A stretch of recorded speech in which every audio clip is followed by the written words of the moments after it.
This 4th of July celebration, Xavier. And Libby, obviously it's going to be in a big box. It's nearly 1,000 pages.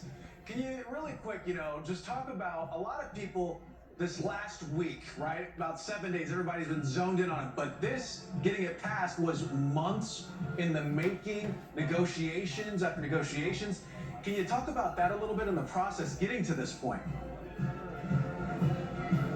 Xavier, not even months. I mean, I would say this started back on the campaign trail because a lot, and if not all of this bill, is portions that President Trump and promises that President Trump made on the campaign trail, things like increasing border spending and promises that he made on the campaign trail are what is in this bill. So yes, months in the making. Of course, this last few weeks was this crunch time because there was this self-imposed July 4th deadline. Here we are, fast forward to July 4th, and we're seeing President Trump is going to sign this shortly. But yes, a lot of closed-door meetings and a lot of conversations, and there were concessions made for people like Senator Lisa Murkowski, where they did change things within this bill. We saw changes from the House to the Senate version. Of course, the Senate had a lot of concerns with those Medicaid cuts. That was a big sticking point.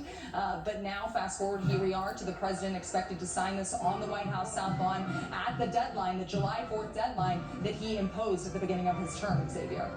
And of course, now here we are, and you've got this scene behind you. I'm listening to the drums, and then I hear them stop, and then my ears perk up, and I'm like, what else is happening behind you? Libby Dean, thank you so much for being flexible. You look great in that red there. Happy 4th of July to you.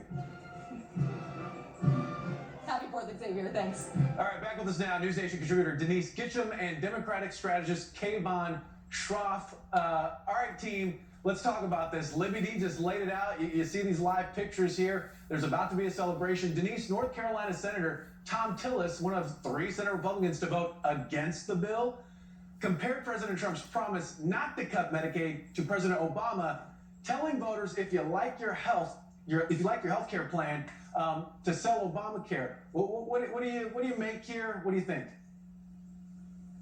Yeah, I think that poor Senator Tillis, I mean, look, he was in a rough spot, and I don't think he fully understood what was in the bill, to be honest, because I think Republicans need to double down and point Americans to the bill, to read the bill, and see what it says on pages 365 and 366 about who gets to keep and who doesn't get to keep their Medicaid benefits.